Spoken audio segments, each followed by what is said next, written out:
Oh, there we go. Hey, how we doing? Live. How we doing? How we Good doing? evening, and thank you for joining the Lucky Quarter Q&A with writer, producer, director Maxwell Addae from Los Angeles, California. Also on our panel, we have Aubrey L. Murray, writer, director, and Jessica Tolliver, our DP, and of course, again, Maxwell Addae, writer director from Los Angeles, California. Welcome, Maxwell. Thank you for joining our first Q&A for Lucky Quarter Day, which happens Friday, November 13th from 7 p.m. Yes. to 11 p.m. right here on Facebook as well as YouTube.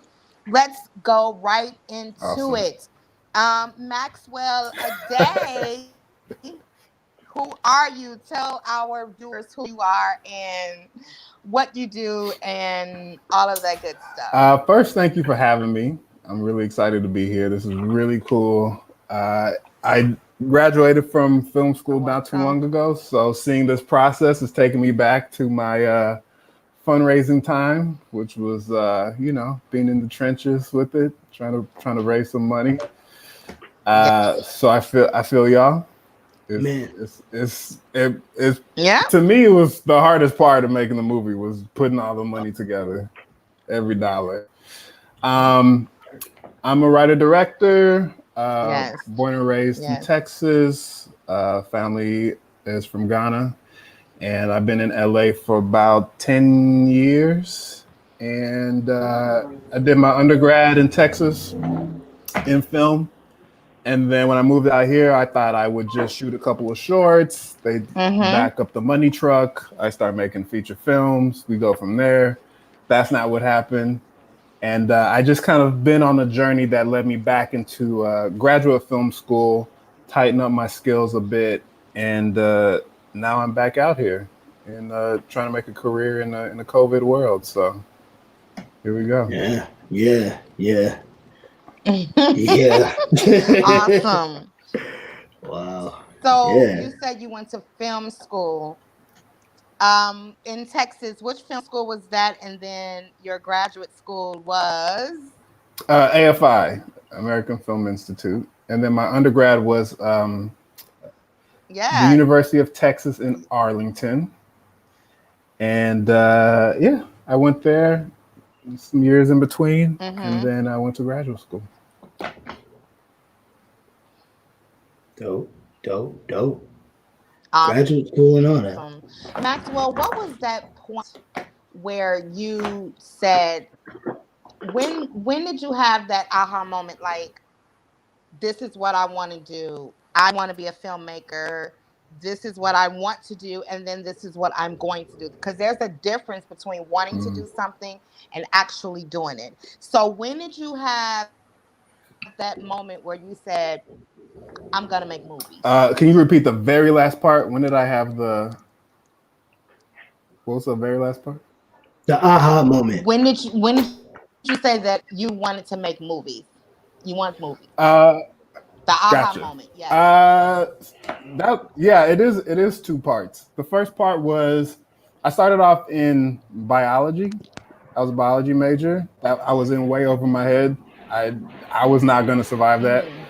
So I decided to take some time off and just do really some soul searching. Like Mm-hmm. I'm enrolled in school.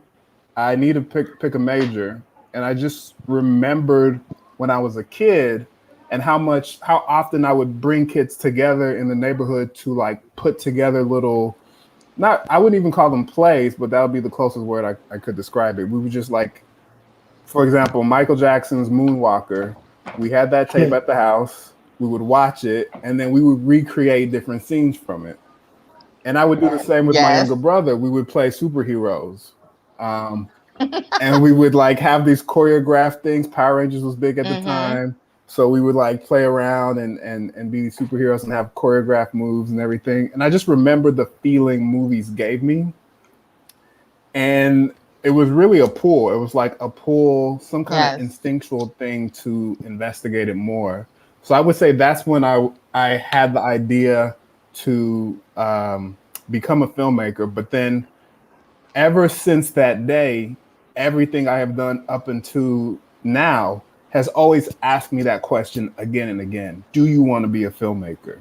Because it's not easy, and it takes a lot of practice. You know, filmmaking is a very resource-heavy art form. Writing, not so much. So I do like that I have the writing. I like writing, Yes, so I can do that whenever I want to. But every failure, every project that didn't go through or just sucked or can't find money, it's always asking me, do I want to do this? And every time that happens, I come back and say yes. I just got to re-strategize. Yeah. So that's been how I've really realized that this is what really what I want to do.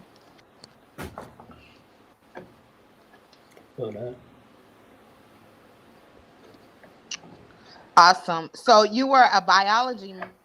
I mean, for like that you were going to be a doctor. For like a year, I was a biology major. You know, you're doing the basics at that point. So I was staring at chemistry coming up. I was like, man, I do not like math. I don't know how I'm gonna get through this. And I didn't really have a goal in the medical field. I was just like, something in medicine will pay me. So I'll figure it out when I get there. But my grades sucked. You have to do a lot of reading, and I just realized I didn't have a passion for it. Science in college and science in high school are two totally different things. Real talk. So I learned that the hard way. Yeah. Absolutely. Do you think that it was your upbringing or like your background, because you're from Texas, but your parents are from Ghana? Yeah. So do you think that made an impact on your choice of a major? Yeah, as far as being a biology major? Yeah, it's a cliche immigrant parents, type of storyline. All right. Do you think to have your kids go into the medical field or be an engineer or something like that? But the big money, the guarantee. Yeah, exactly. And I completely understand that. Like you have come here with very little. You want to set your kids up. This is a place that says here's some places where you will make money. And I can't blame them for that. So going into the arts was actually, I mean, no one in my family or extended family had been into the arts, but my dad was a great drawer and painter, but he gave that up even before I was born because he had to raise a family. So I think I took that with me and ran with it. I actually have a question on that. Right. She's delayed. Yeah. Yeah.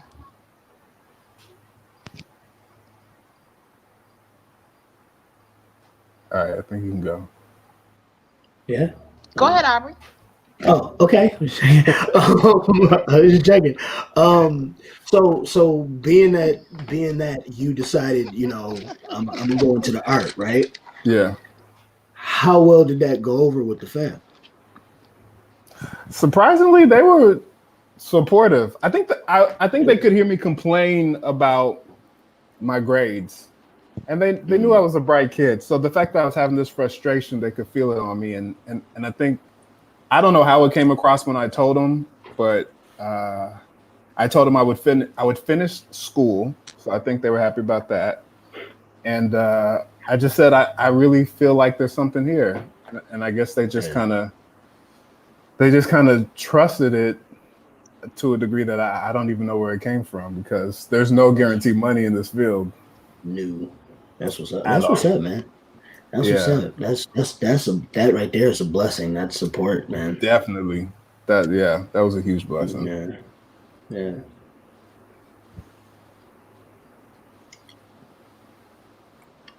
She's catching up. Yeah. So do you think that anyone be a filmmaker, or what? Can anyone with a passion for filmmaking be a filmmaker? And do you recommend film school or osmosis or both? Yeah, I have been to do two different film schools, and one of them is pretty well regarded. And I'm not a big. I don't say you need to go to film school to make films. I don't believe in that. I went to film school the first time because I didn't have the basic skill set for film, and I was already in school. The second time, I had tried to make films on my own, and because I had moved from Texas to Los Angeles, I lost my crew. I lost my network. So I also discovered that that is also very critical to you being able to make a film, especially when you have very little money. But I went back to graduate school kind of out of desperation. I had been here for probably 7 years, and I was working a 9 to 5 the whole time, and I knew time is just going to keep going. So I need to make a pivot, and every other type of scenario I could think in my head to work out wasn't getting me out of my job and into film. So I decided, well, if I'm gonna take on a lot more debt, let me try to get into one of the better film schools, because the point of going to there is to have the network that they have. So that's why I went. But I don't think you have to go to film school at all. You can, I mean, at this point, everything's online. I mean, some of the stuff that we were getting from school, like the personal Q&As from big filmmakers, you can now get on YouTube everywhere, So I think a lot of the tools are out there. I think one benefit of going to film school is the crew that you get to build. And that's what you don't get. So you just have to find a way to make it on the outside. Start an organization, join an organization, look online for different groups. But yeah, I don't think you don't have to go. If you want to make movies, you can make movies. It always does help to have good people around you. It's big. Especially people with similar taste. Because sometimes people if you guys are not on the same page of the type of films you want to make, you guys could be making two different films, and then that's going to come across. And it's not going to work out. Yep.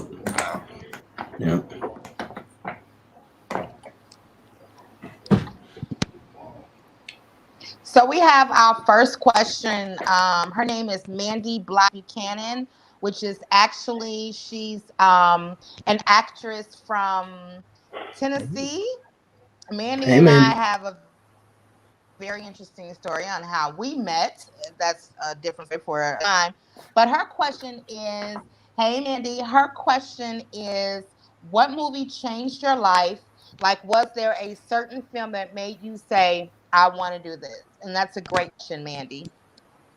Yeah, that's a good question. I don't know if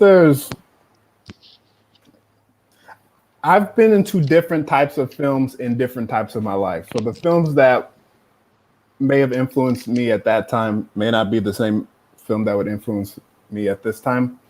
The films that kind of come to mind, I really liked hard films that just like made me feel too much. So there's a film called Requiem for a Dream. It's a heavy film, but the fact that it made me feel so much, I was like, oh, you can do that with film. Yes. And then the movie City of God also, which is one of my favorite films. And that one, it had a majority Black cast. It was looking at the slums of Brazil. It used a lot of non-professional actors, and it still had a lot of beauty in it, like just the colors and the lighting and the way it was shot. And it had a very complex kind of storyline that it was exploring. And it just showed that you don't have to have a set and a star and a big sets that we've seen over and over again. Like you can tell different types of stories and still be very effective and take people to a different world. Yeah.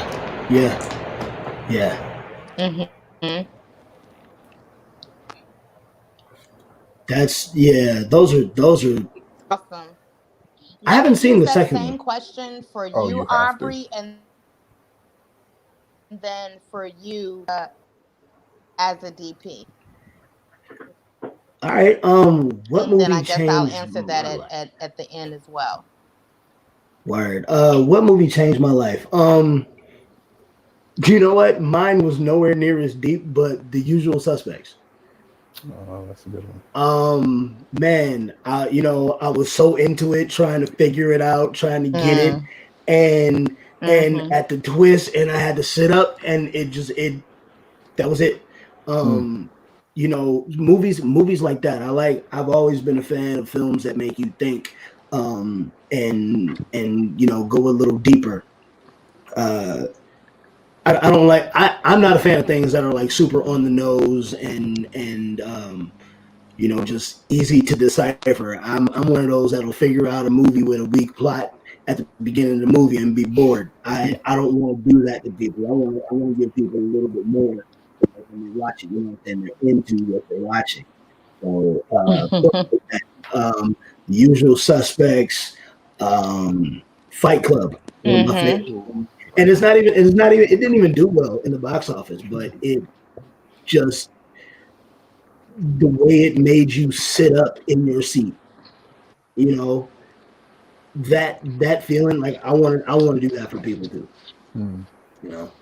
So that right there, and honestly, I still wouldn't say either one of those movies made me want to do this, but when I look back at like the movies that excited me as a viewer, I think of those, and what I want to do is give viewers that same excitement. I want people to enjoy movies the way I do. You know what I mean? Right. Right. Jessica, how about you? What was the movie that changed your life? And was there a certain film that made you say, hey, I want to run the camera? And let me just say that I met Jessica. Well, I didn't meet her like personally, but I saw some of Jessica's work. And there's not a lot of people who impressed me, but I was impressed by Jessica's work as a DP. And I just think there is just something so special about women behind the camera. It's super sexy and it's just amazing to me. To the point that I have this thing where now I want to do everything. Now I'm interested in the camera, right? But Jessica's an amazing DP. So Jessica, tell us what movie changed your life, and was there a certain movie that said, "Hey, I want to be a DP. I want to run that camera. I want to be a cinematographer." Was there a movie that did that for you? Ooh. Let me think about that third question of what made me, because I don't think it was an actual film. Music videos ultimately is what made me become a DP. But that's neither here nor there. Okay. Two films that changed my life. Well, Kill Bill is my all-time favorite film ever. I think what really resonates with me with that film is how Tarantino was able to skillfully intertwine conventions that normally, if all those were in one film, it would be kind of messy. And he kind of did it in a cohesive way that just still immersed you in the film, incorporating animation and an extensive flashback within the film and just different lighting elements and changing settings just mid-film and just shifting in that way. It was really creative and just really inspired me. The other film is Spike Lee's Crooklyn. And I think Crooklyn was kind of the first film that really made me feel something. I was really immersed in the nostalgia of it all. Crooklyn's the type of film, like if it came on a Sunday afternoon, you gotta like chill and watch it. Like it is what it is. You just gotta just turn it up and chill for a second and just enjoy it for what it is. It's one of those timeless films. It is. It is. It is. And yeah, it really evoked emotion for me. And so those are definitely the two films that really, anytime they come on, I just gotta, even if it's on a whack channel like TNT and it's all edited, I still gotta sit down and pay attention to it. Yeah, it's dedication if you're watching with the promotion. I know, right? Dedication. That's dedication. You love that film. I do. Yeah. If I can hear that. The film that did it for me, and this is kind of funny because I approached this filmmaking thing as an actress. So the film that did it for me was Dragon, the Bruce Lee story. Like, I came out of that theater, like, just, just like, I knew I wanted to be great. I didn't know what I wanted to do. I just knew I wanted to be great. I knew I wanted to be a legend. I knew I wanted to whatever. I started taking karate classes shortly thereafter, which didn't go too well. But I approached this thing as an actress. What happened was, I moved to Los Angeles, California, in hopes of being an actress.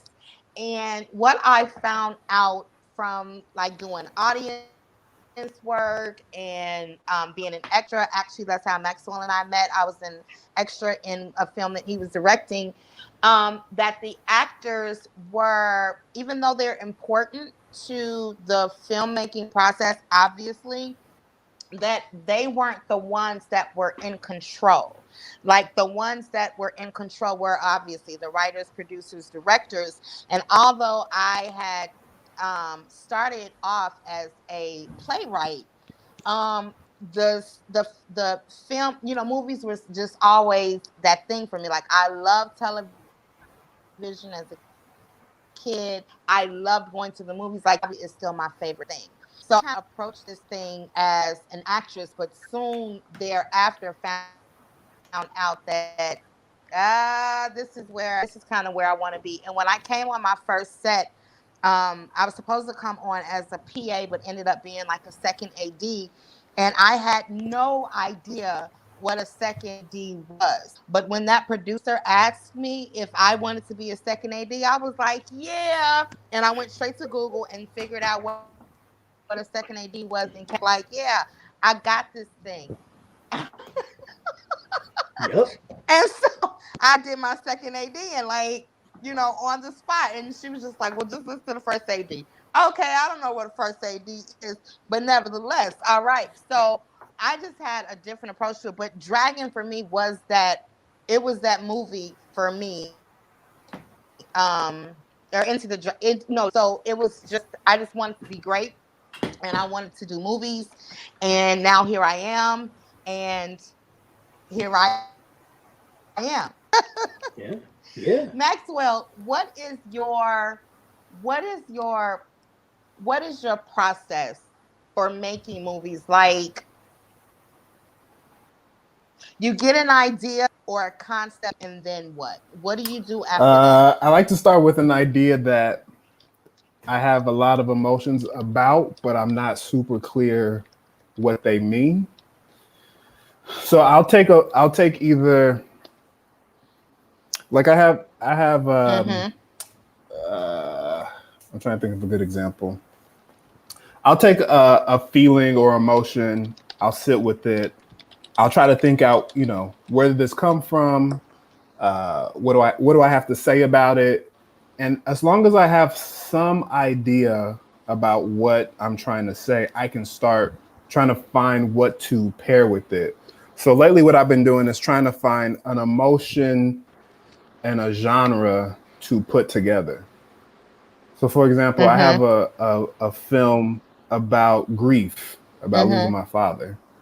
And the genre that I thought would be cool would be a vampire film. Okay. So I thought a vampire film, if there's a kid whose father is turned into a vampire, to me, there's something very similar to what it's like to lose my father. There's a sense that he is there, but he's also not there. Like his number's still in my phone. I still have his voice messages. I still have all these photos, but he's not there. And I thought a vampire was a great metaphor to kind of play with that, to see what it's like to see someone kind of leave, but still a part of them is still there. So I try to find, like, what is the emotion, the idea that I'm dealing with that feels big, and then what can I pair with it? The more I can cover it up with fiction, I have found the more honestly I will write about something. if I try to write, this is my life, these are my friends, this is my family, I'm gonna make a movie about that. I start doing this thing of making sure everyone is seen in a particular way because I know I'm representing them directly and I'm gonna share that with a lot of people. But if I change so much or enough that no one is really representing someone in my direct life, or I put them in a different world that's so outside of my world, then I can start focusing on the characters. And because it's coming from me, and I started off with a very personal emotion, I can then start writing very honestly about these characters in a way that doesn't feel like I'm writing about people that I love. So the characters will in turn, have depth to them. And it'll be very clear about who is there for what reason, because I understand what I'm trying to explore. So usually that's my approach. And the hardest part really is finding an idea to pair with it that feels cinematic. Right. I feel that. I feel that. You know what I mean? Yeah, okay. I do. Okay. I definitely feel that. We have one more question. Same person, Mandy Blythe Buchanan. Oh man.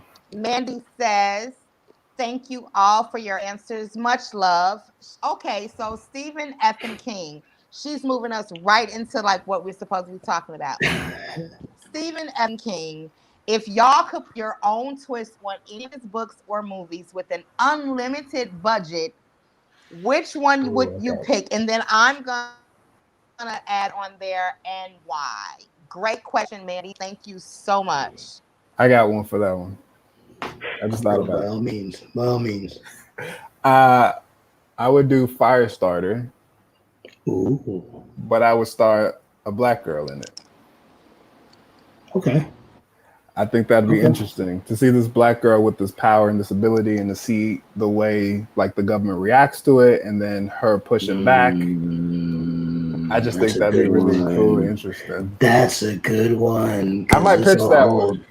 Yo, hey man, listen, if you need a co-writer, holla at me. Let's call Steven. Hey, well, listen, we're working on that. Yeah. Oh, yeah. Oh man. Yeah, if you need a co-writer, man, holla at me. I'm down. Yeah. Man, for me, I mean, I just wrote Luckey Quarter. I had the opportunity to put my own in a Stephen King story. So for right now, I'm just gonna have to roll with this one because this is what I'm doing. Why? I like the fact that it's a story. It's a little known story. I lost audio, guys. No, you didn't. I know you did. But yes, Stephen, the story I'm doing, Luckey Quarter, it's a little known story by Stephen King. I feel like everybody has seen the like I kind of don't want to remake somebody else's remake just because the one thing I know about Stephen King is he was not a fan of The Shining. He hated it, actually.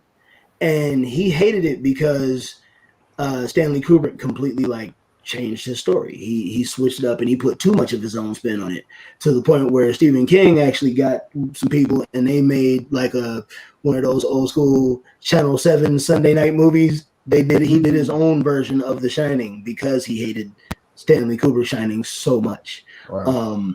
And I feel like, with an author that touchy, and I don't want to call him touchy because I'm sorry, because I'm doing this movie right now. I'm touchy.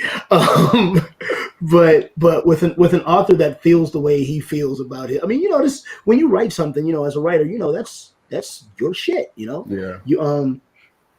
So I don't want to water down somebody else's watered down version of his thing. You know what I'm saying? So with this one right here, I get a chance to do something that a lot of people don't know, and we're sending it to Stephen King first, so we'll get to see if he likes it or not. That's where it's at for me right now. That's what's up. Just That's a really good question. it is. I'm trying to think of a creative twist. Well, I'll say one of my favorites is definitely Carrie. Easy. Oh yeah. But I don't know what unique twist. I hated the remake of Carrie the second time around. I didn't like who they casted. I'd like See? I don't know. I'm not even sure. Right. I might have to piggyback off of Maxwell. I like bringing a black cast in. I think they would bring a new element to Carrie that we haven't seen yet. And we'll just pretend like the modern day one didn't happen. Retcon. And we'll do it one more time. Yeah. I feel that. I think that would be really interesting if we had them casted. Truth be told, though, I feel like there's certain Stephen King stories that can't, like, you couldn't do Pet Sematary with a black cast because the movie doesn't happen. Oh yeah, no, that's dead. You know what I'm saying? I'm digging like, up. oh wait, what happened? People. Cast no, you cat? wouldn't. You know Yeah, you're right. The dog would die. Yeah. That would have been that. Yeah. Or the cat or whatever died. Oh, we lost Puppy. Oh, man. Man, please. Fido's gone. Well, man. Right. Yeah, we're not. Yeah, like that wouldn't happen. No. So, K's frozen again. I was gonna say, did we lose K? It's all good. I mean, I cheated a little because I guess I already did one, but I guess if I had to do another one, if I could do another one, I would say It, but It just got done and it was actually kind of good. I like the first one. I did too. I love the first one. The second one. The second one. We do It Chapter 2? Right. I don't know. Yeah, the second one was you know what though? You know what it was for me? The second one was way too many callbacks to the first one. We saw the Yeah, it couldn't be his own thing. Right. Like it was way too many callbacks. Like half the movie was flashbacks. Yeah. I agree. Yeah. I agree. K's back.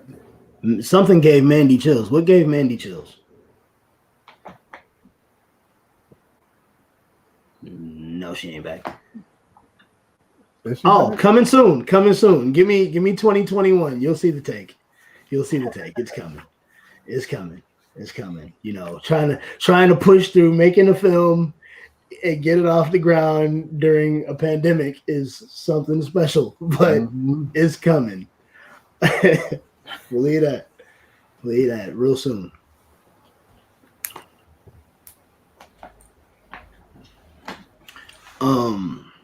Man, I don't know. I couldn't do another one. I can't even think of Firestarter, Carrie. Oh, her audio's off. She's trying to talk. Oh, yeah, no audio. Okay. No audio. Turn your mic back on. Okay, so then we talk. So can you guys? Oh yeah, now. Oh yeah, there you are. Still a delay. Okay, great. So technology just does not look my pretty brown face. That's all right. Which is why we're pre-recording and why we gonna edit this stuff right on now. Oh man, chop it Maxwell, right on you up. Talk about writing like metaphorically. Do you do that all the time? Because I tend to, for instance, I always have a saying that everybody's life is a story, right? And I never really have to make up stories. Like I really don't. And I always tell people if I wrote it, 9 out of 10 times it has happened to me. I have experienced it, et cetera, et cetera. I generally don't use metaphors. I generally just write what it is what it is. Do you recommend metaphors or is it just like just the right? I don't know, like the writers choice, I guess I would say, as to write metaphorically or literally? I think one, you have to be honest about the types of films you like. I always say you have to be making your favorite film. You have to be making your favorite short. You need to be your favorite director. Meaning, if you didn't make it, would you be just as excited as you are for the other filmmakers that you do like? And if you haven't gotten to that point yet, just keep at it and keep analyzing and keep pushing at it. As far as writing, so for my personal taste, I find metaphors and different settings and stuff that's removed from my real life to be freeing. I have I really tried? I think I've written scripts that are as it is, like this was my life and this is what it is. And I just found that I had too many blocks for myself. So that was me trying it and realizing, oh, okay, this actually isn't working for me. There's too many things I'm trying to course correct because I want this to be seen. I want these people in my life to be seen in a particular way. So it was just part of my journey of what allows me to tell my favorite type of story. So the compromises for me is to write emotionally very truthfully, but then pile on as much fiction as possible.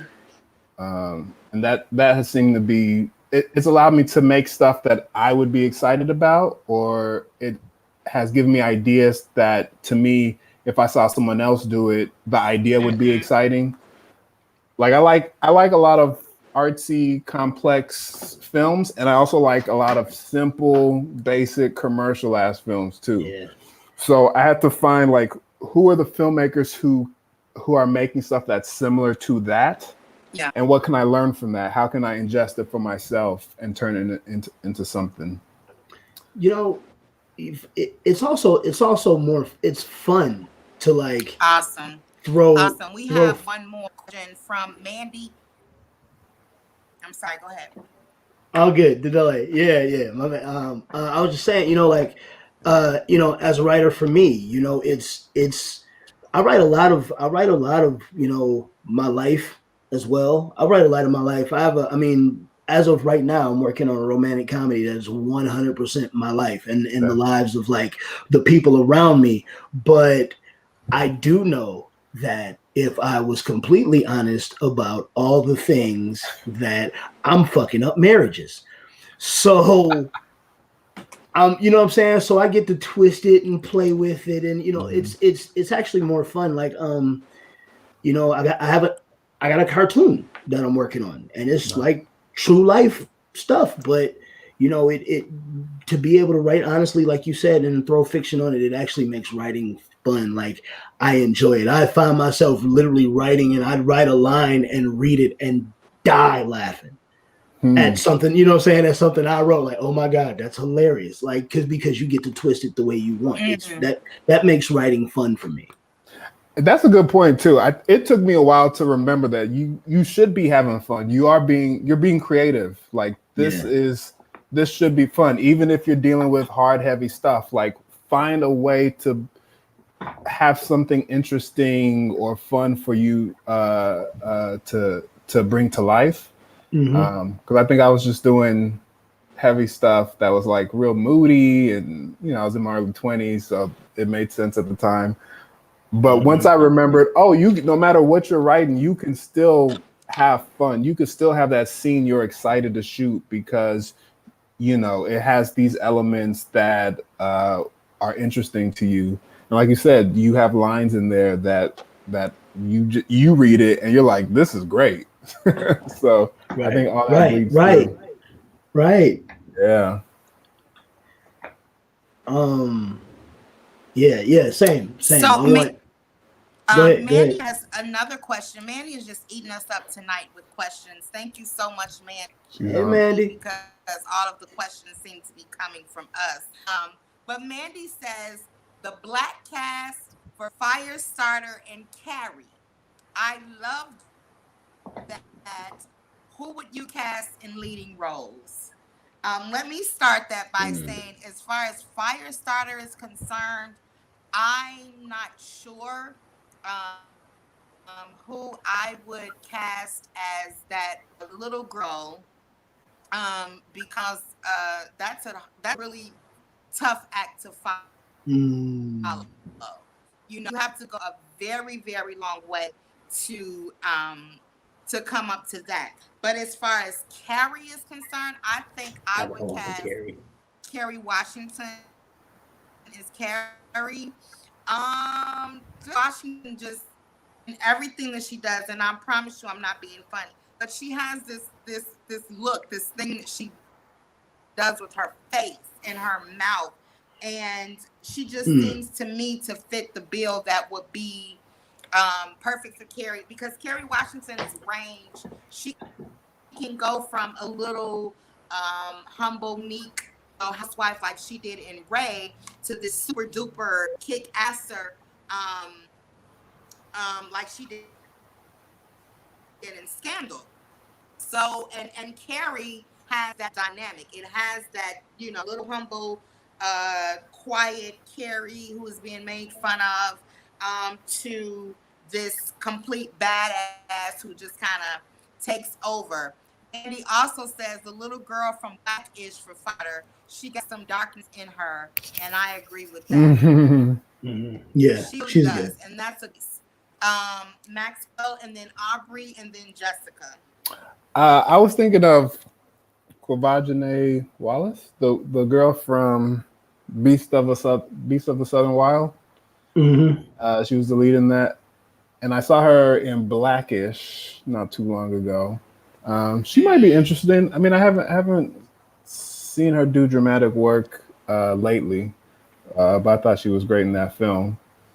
And I was trying to think of another one. What was that Ava DuVernay movie she did for Disney that had Oprah as like a magical A Wrinkle in Time? Maybe the young woman from A Wrinkle in Time. I should see that. Yeah. Those are my guesses. Okay.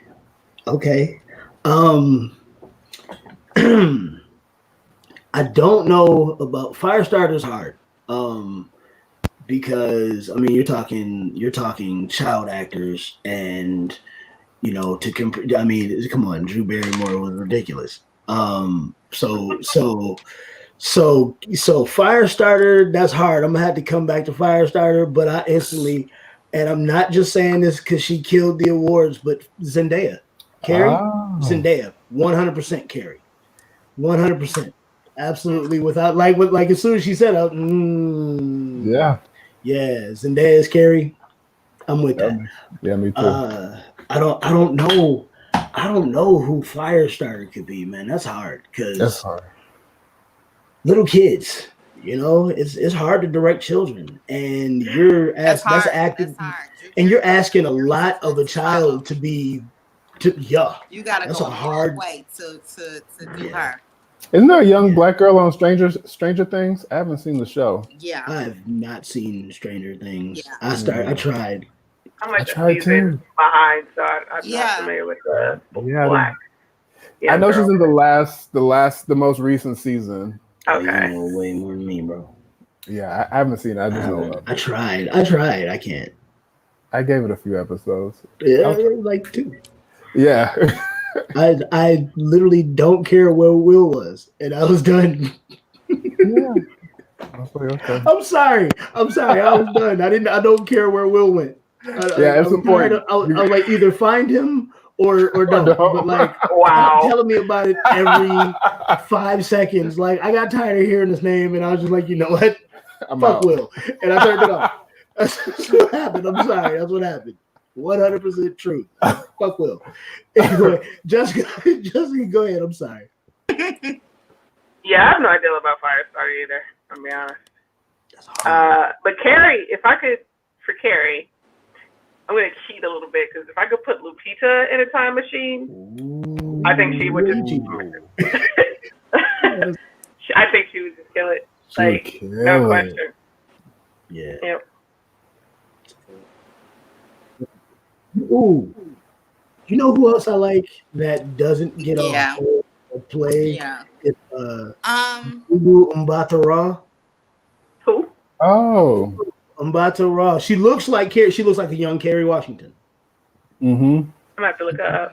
She's dope. You've seen her. You just don't know that you've seen her because you probably Yeah. What is she? Give me what else is she in? What have I seen her? She is What's in. What did I just see her in? Hold on. I can't. Aaron is backstage, I believe. Okay. What is she in that I just saw her in? The first time I saw her, I thought she was Kerry Washington in some movie called like Beyond the Lights or something like that, and it was basically her. It was basically like a fake bodyguard. Yeah, no. Right. Exactly what that was. It was basically like a fake bodyguard, but she's been in some other things, and I liked her in everything she was in. Even in the fake bodyguard movie, she was still good. It wasn't a great film, but she was still good. No, it wasn't. No, but performances. You know what I'm saying? Aaron Bradley, Yo, Brad Styles, photography in the building. What up?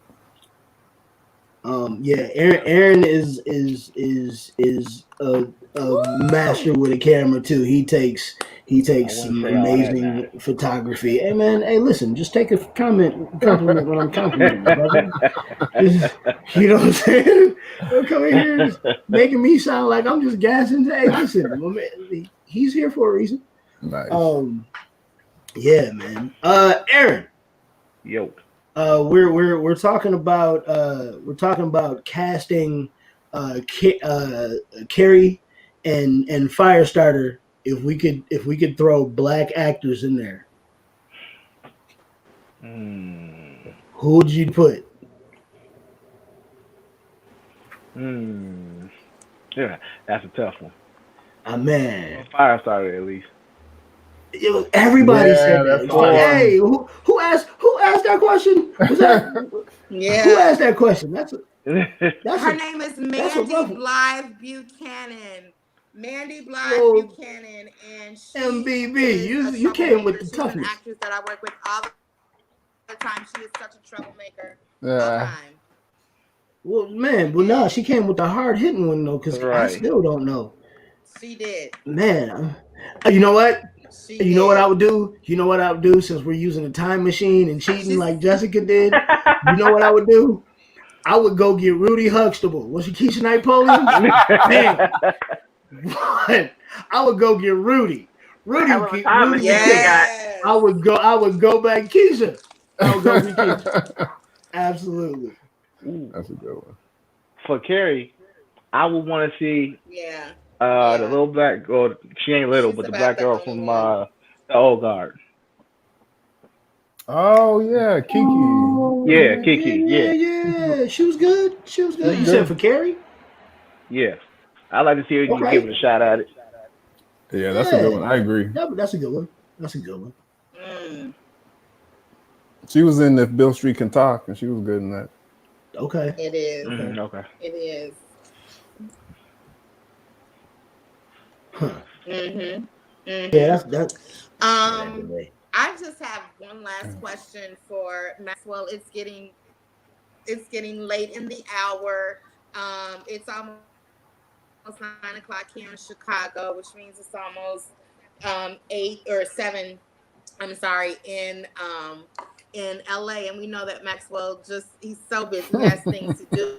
But my last question, and then we're going to get my last question from Maxwell, and then Avery, you're going to have the same question too, from a DP point of view, Jessica, and then also from you, Aaron. His name is Aaron, but we call him Aaron.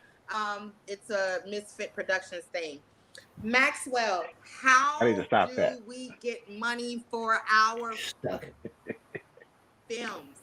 Besides robbing, cheating, and stealing, how do we get money for our films? Give us an idea on how to get this money for this film, because that's what we have to do. So give us If I do that, I'd be in a different position. How do you get money? You've got to find money people. I mean, you the cool thing about the internet Right? though is that you can like crowdfund. I don't recommend doing a bunch of prizes and stuff because that ends up eating from the money that you have. But you can definitely do some crowdfunding. Yeah. So crowdfunding is a really good way. And then if whoever is in your team, if everyone has ownership of the film on some level, then you can ask everyone to go and try to reach out to their networks. So setting like goals, how many people you think you can reach out to.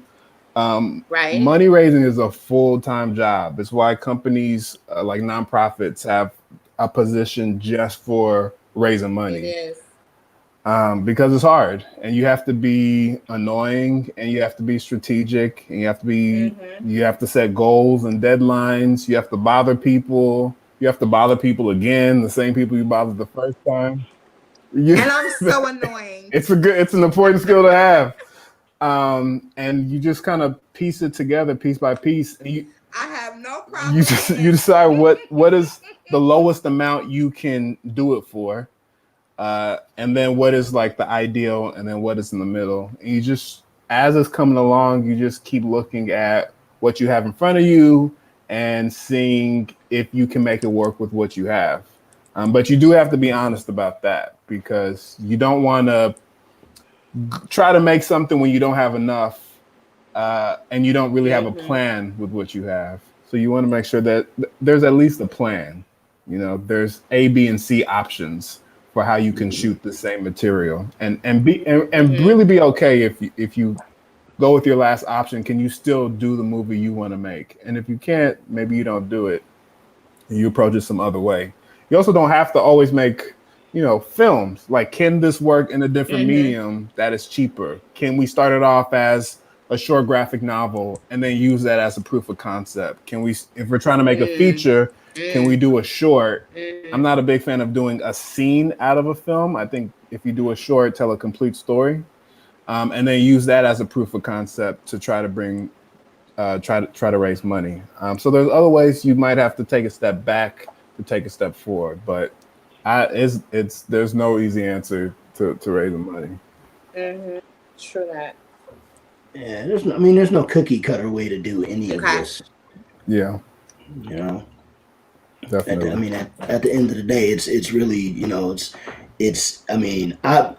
tell me if I'm wrong, any other filmmaker on here, but man, it's been trial and error, from the time I got here at least, and that's what it seems like. That's the way it seems it is. So, what, and even still, what may work for you, I could try to apply those same, and it wouldn't work for me because you know what I'm saying. So I don't think there's any cookie cutter way to do any of this, man. And that's the beauty of it. That's why there are so many filmmakers that can do what they do, and yours won't be like mine, won't be like Jess's, won't, you know what I mean? Yeah. And look, because we all have our own vision. And it's people with that vision, that come out to do this. If it were a cookie cutter way, this would be a lot easier, and there'd be so many more of us. Yeah. And I see Mandy's question. I see you, Mandy. If I got you, I got you. Absolutely. Just don't come on set asking all these damn questions. So last thing, Mandy says, well, thank y'all for me and answering all my crazy questions. LOL, can't wait to see this flick. If y'all ever need a token white girl, hit me up. I got you. We got you, Mandy. We all need a token white girl every here and now. And then again. As a matter of fact, you know what? Aaron. As a matter of fact, I'm sorry, Aaron. You know what? As a matter of fact, I want to put Mandy in a scene with all black people and have her walk through and have the screen pause and be like, "Bing, token white girl," and then just let her walk back. Like, Mandy, come do it. Down. I'm down. Let's go. Come on, Jessica. Sorry, what happened now? Come on, Jessica, and then you, Ron. Just like, what are some of your experiences as far as like, what's the best way to raise money or things like that for like some of your films that you've ever been involved in? You have any ideas? And then we're going to go to Ron. Well, I don't think I've ever successfully raised money. My strategy, I come from I scratch your back if you scratch mine type of deal. As someone who came up in a camera rental house and worked in the camera department, you make a lot of friends. And a lot of friends have passion projects, and you just got to be equally excited about theirs. So when yours come around, they're equally excited about yours. And you guys just kind of work together, build a community, and take turns building each other up. And that's been with my film Liar. That's what I did. I was just really grateful that, you know, even though I didn't have much money to pay them, I made sure the catering and the graphics was bomb though. Whenever you don't have money, feed your crew so well. Just feed them, spoil them. Yep. You know, take care of your crew. You know, they literally could be anywhere in the world. You know, that's the truth. Yeah, at least. That's what you remember on set anyway. Yeah, I know, right? What they feed you. Right. It was a shit show, but the food's good. Yeah. But yeah, I was really grateful because I had a crew of like 25 people, and I was just shocked that, you know, everybody showed up and really poured their hearts into the project. So yeah, so I guess in short, when you guys figure out how to raise money, let me know. So I can pay my people. Okay. You know we in the network, so when I figure it out, I call you. Please, immediately. Pick up the phone and let me know. I got you. And you know what? It doesn't hurt though. Also, and last but certainly not least, Mr. A. Ron, who is our social. That's the way. The delay got you.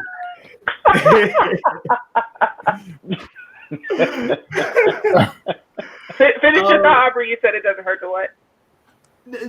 With just to piggyback off of what Jess was talking about, how like people came together for her film, and you know, it doesn't hurt to be, you know, people rallied behind you on your film because you're a great director, you're good people, you know, and I feel like, you know, especially in this business, you've got to be that person, because I've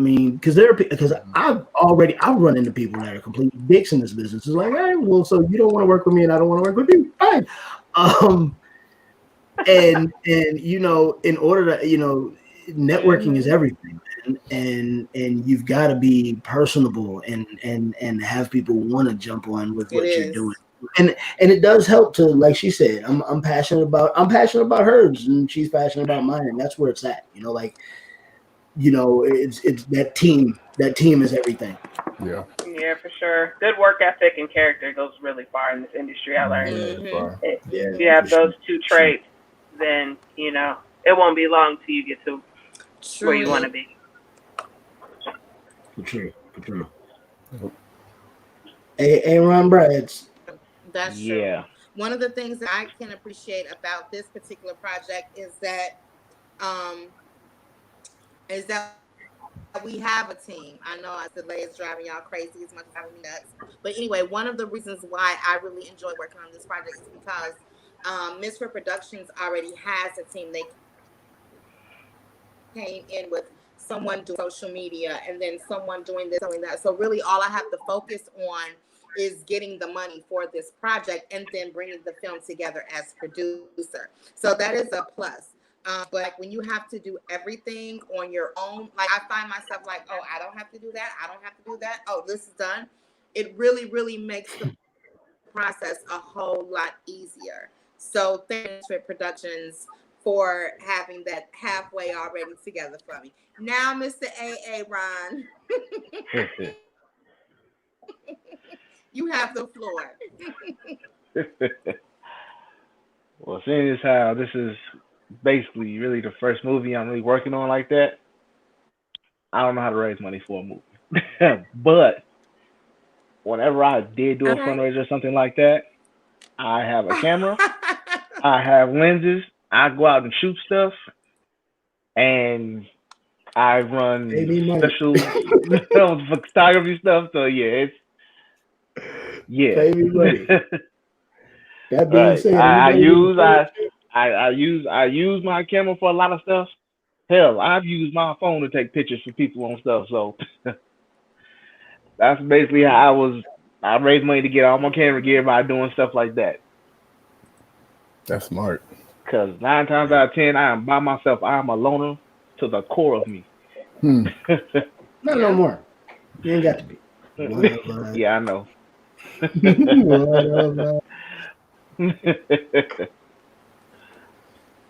Yeah, they get mad at me because I don't have lights on in the meeting. Hold our viewers any longer.